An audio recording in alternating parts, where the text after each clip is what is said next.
Good day, everyone. My name is Christine Yalan Sumawang, and I'm a student nurse from Tarlac State University from BSN 2B. And for today, I will be performing a performance evaluation checklist about the application of the cold therapy. So the purpose of our performance is first to slow or stop the bleeding that our client experiences. Next is to slow the bacterial activity to our client that has a infection.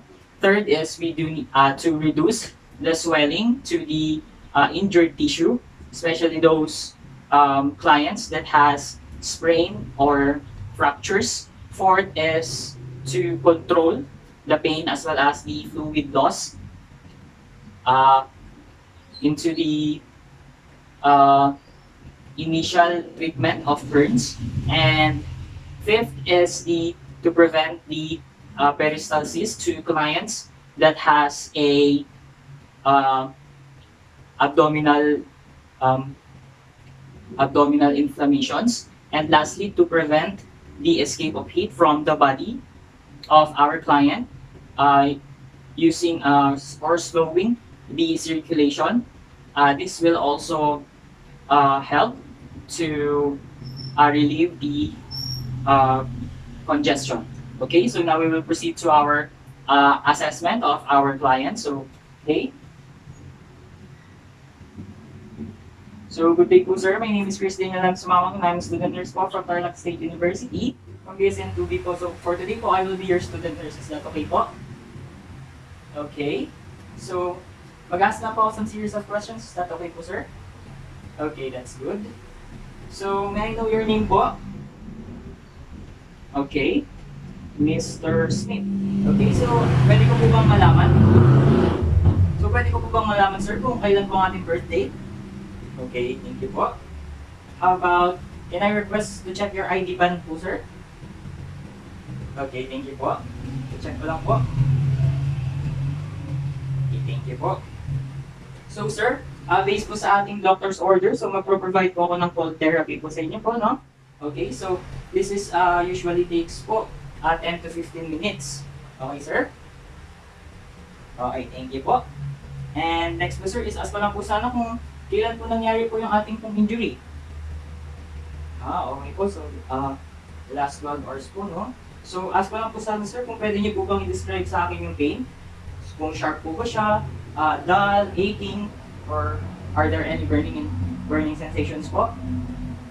Okay, thank you po. So, sir, lumalala po ba yung ating pong nararamdaman na pain as time goes by? Okay, thank you po. So, ask ko lang din po kung nagre-relate po ba yung pain po natin sa different parts po ng ating katawan? Okay, so hindi naman po. That's good po, no? So, ask ko lang din po sana, sir, kung pwede niyo po bang i-pinpoint yung exact location po ng ating pong injury? Okay, so dito po sa left part. Okay, so pwede ko po bang expose ng panandalian? Okay, thank you po. Okay. So, yun po, no? So, sir, scale lang po natin, no? From, scale po natin yung pain from 1 being the lowest po and 10 being the highest. Scale po natin kung gano'n po kasakit. Bakit po nararamdaman na pain right now? Okay. So, sir, inspect ko lang po yung ating pong injury, no? For its color, its integrity po, yung temperature and sensitivity to touch po, no? Okay po? Okay na po? Okay, so, magputo na po ako ng gloves.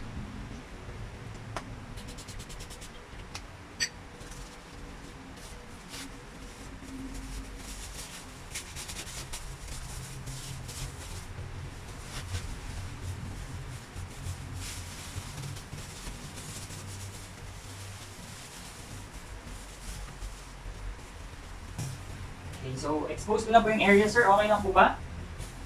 Okay, thank you po. So, inspect ko lang po for its color, no? Its temperature as well as yung ating pong sensitivity to touch. Okay, so masakit po ba?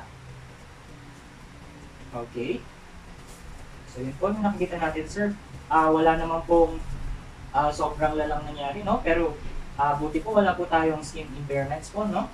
And nakikita po natin is talagang may presence po ng inflammation po, no? Redness, no? So, sir.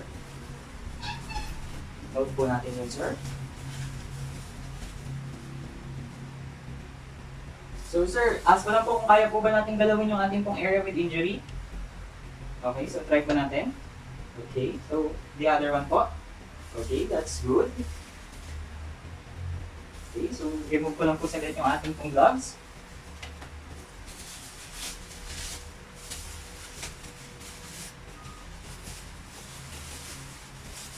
Okay, dispose it on the biohazard. Okay, so tuloy po natin yung ating pong assessment, sir, no?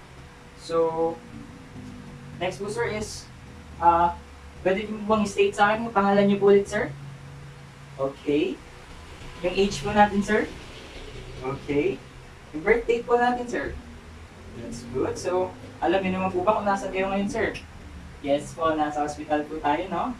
Okay, so, ask ko lang po sana, sir, kung kaya niyo po bang sabihin yung sa ating pong relo ngayon, okay? Pwede niyo po bang sabihin kung anong oras po ngayon? Okay, that's good, sir. Okay, sir. So, ask ko lang po sana, alam niyo naman po siguro kung bakit po tayo nandito ngayon, no, sir? Okay, that's good. So, ang GCS ng ating patient is 15. That is very good, and that is the best score to give to a patient po, no? So, ang level of consciousness naman po natin is active, awake, and very responsive po, no? That's very good. So, for today po, sir, tapos na po ang ating assessment. So, explain ko lang po yung mga gagawin natin today. So, magpro-provide po tayo ng cold therapy po, no? So, alam niyo po ba kung paano ginagawa ang cold therapy? Okay, so, maaari po natin gawin ito, sir. Gamit po ang ating pong cold compress, or we could use an ice pack po, a commercially gel pack po, or we could use a cooling devices po, no? So, alam na, familiar naman po ba tayo sa ating cold compress and ating pong ice pack? Okay, that's good po. So, we could start na po, no? At least meron po kayong brief information po sa gagawin natin ngayon, okay? Okay, so, nasabi ko na rin naman po yung ating pong mga purposes, no? Alam naman po natin. Okay, that's good po. So, we will now proceed to our planning phase. So, for our planning phase, the first thing that we need to do is we need to check the expected outcomes, as well as we need to assemble our equipments and supplies that we're going to use. And lastly, we need to explain our procedure to our client, and as well as the precautions. Okay? So, ang gagawin po natin ngayon, sir, is, sabi ko nga po, is magpro-provide po tayo ng ating pong cold therapy po, no?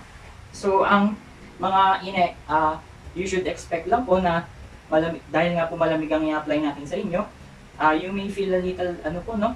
Yung malamig po, no? Yung sasakit po ng konti. So, sabihin niyo lang po sa akin if naramdaman niyo po yung mga ganong sensations po, no? Para po may tigil po natin ng panandalian yung ating pong gagawin pong cold therapy, no? Is that okay po? Okay, so now we will proceed to the actual performance of our cold therapy. So, first is I need to introduce myself to my client, and I need to verify my client's identity. Also, I need to explain the procedure to my client, okay? So, good day po, ma'am. Again po, my name is Christina Lan Sumawang, as I said earlier po, no? So, for today po, is nasabi ko na rin, is magpro-provide po tayo ng cold therapy po, no? Okay? So, alam na po natin kung para saan po yung cold therapy. Okay, so alam naman po ba natin yung ating po mga what to expect upon the administration po ng ating cold therapy? Okay, that's good po, no? So, next po is provide lang po ng privacy para sa inyo po, no? Okay, so I need to close the curtains around the bed, close the doors to the room if possible po, no? Okay? After that is I need to perform an hygiene.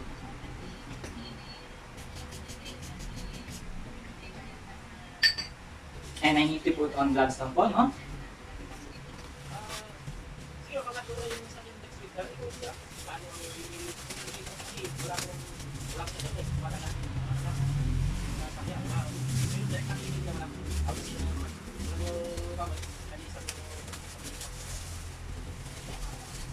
Okay, so we'll now move on to our next step po. So, okay na po ba kayo sa position nyo? Adjust po natin kayong konti, no? Okay, so okay. Open po kayo ng konti. Okay, that's good. Yan po, no? So, comfortable naman po tayo sa ating position right now. Okay, so ginagawa po natin ito para po sa proper body alignment po nyo, no? And para po ma-assess po natin ng mabuti yung ating pong injury. Okay po, no? So, pwede ko na po bang expose yung ating pong area? Okay, so expose ko lang po. Okay. Po, no?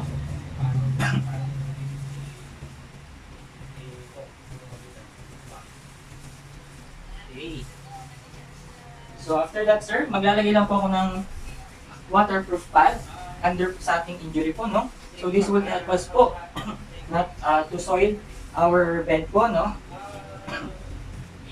Okay. Okay, now we'll proceed po sa ating actual performance po, no? So, in this, inside this container po is our cold water po, no, sir? Okay, so apply na po natin siya sa ating basin. Okay. Okay. And after that, we will use our gauze and insert it or place it inside the basin. Okay. Now that's in place. What we're going to do now is get the at least one side of the gauze pad and we need to expel some excess cold water. And sir, na-place ko na po yung ating pong gauze pad, no, sa ating pong injured area. Okay lang po, so start na po natin. Okay. Okay. So now that's in place. Sabihin nyo lang po sa akin, sir, pag nawala na po yung cold na nararamdaman natin, no? So we could replace it po again sa ating pong basin, no? And para po ma-maintain po natin yung ating pong coldness na nararamdaman. Okay po? Okay. Let's move this aside. Okay. Now, after that po is, we will leave that po for an appropriate amount of time po, no? So, sabihin niyo po sa akin kapag nawala na po yung nararamdaman nating cold. Okay? Okay. Remove po na po yung ating gloves. Place it again to the biohazard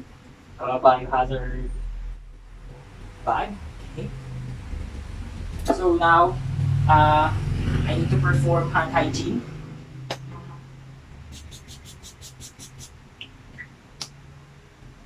Okay. After that is, sir, inspect ko lang po yung aking area ulit, no? Check ko lang po for the skin integrity, no? As well as yung mga surrounding skin po natin, no? Okay, so papalpate ko lang po ng pati. Sabihin niyo po sa akin kung may nararamdaman po kayo. Okay po? Okay. So if there are any burning sensations po, no? Sabihin niyo lang po sa akin. Or feeling of numbness po, no? Para po itigil po natin yung ating pong procedure, no? Okay. Okay, so wala naman po bang nararamdaman? Okay, so meron din po, no? Kaunti, no? Okay, so after that is I need to again perform hand hygiene and I need to put on now gloves.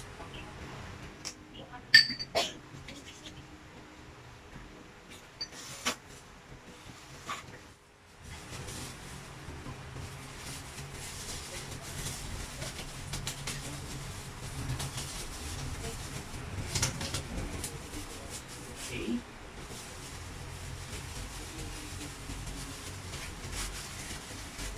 So sir, tatanggalin na po natin yung ating pong mga ginamit na materials, no? Such as yung ating pong soiled compress, no? Okay, so we have used it an appropriate amount of time naman po, no? So, pwede na po natin siyang tanggalin. Okay po? Okay, so tanggalin ko na po. Okay. Okay. And after that, sir, is tanggalin ko na lang po itong ating waterproof pad. So, tapos na po yung ating pong cold compress. Okay, so balik ko na po yung ating pong blanket, no? Okay, so ayusin ko na po kayo sa ating pong position. Okay lang po? Okay. So comfortable naman na po ba tayo sa ating position, sir? Okay, that's good, no? So tanggalin ko na po ulit yung aking pong clean gloves. And I need to tanggalin ko na rin po yung ating pong basin, no? Yung ating pong mga ginamit na materials. Okay. Okay. And after that, sir, is mag-move on na po tayo sa ating evaluation phase. So, meron po tayong 5 evaluations, no? So, check ko lang po ulit yung ating pong area, no? Okay lang po? Okay, so check. Expose ko po ulit. Okay. So inspect ko lang po again for the skin integrity, the color po, as well as yung ating pong sensitivity to touch. Okay, so nararamdaman naman po ba ang aking pag-touch, sir? Okay, that's good. So, okay naman po yung color, no? Medyo humupa po yung color ng ating injury, no? So, that's good sign. Okay. So, for the temperature, okay, so medyo malamig po, no? Kasi nag-apply nga po tayo ng cold compress. Okay po? Okay. So, for our next po is, na-inspect na po natin. Now, I already palpated it na po, yung ating area. So, next po is, ask ko lang po sana kayo, sir, kung pwede niyo po bang i-report yung level of pain na nararamdaman natin ngayon? So, sobrang sakit pa rin po ba? Or kung compare po natin siya sa kaninang nararamdaman na sakit natin, sir, ano po bang mas bumuti po ba tayo ngayon? Okay, so that's good po, no? And next po is, ask ko lang po if you could demonstrate po kung paano maglagay ng ating pong cold compress. Okay, so that's good po, no? Alam na po natin. And next po is, I just need to identify po some unexpected na nangyari po, no? Na response or outcomes po, no? Okay, that's good. And now, for our last step, which is we need to record and report our findings. Okay, so first is I need to record the client's response and the procedure that we did. Next is I need to document the client's evaluation of our client as well as the caregiver for the learning. And lastly, I need to report some abnormal findings such as any burning sensations, some numbness feeling, or unrelieved skin color changes to our client. Okay, if he or she complains about it, and that would be all for the performance of our for the application of the cold therapy to our client. And that, again, my name is Christine Alan Sumawang, and I'm a student nurse from Tarlac State University from BSN 2B. Again, thank you.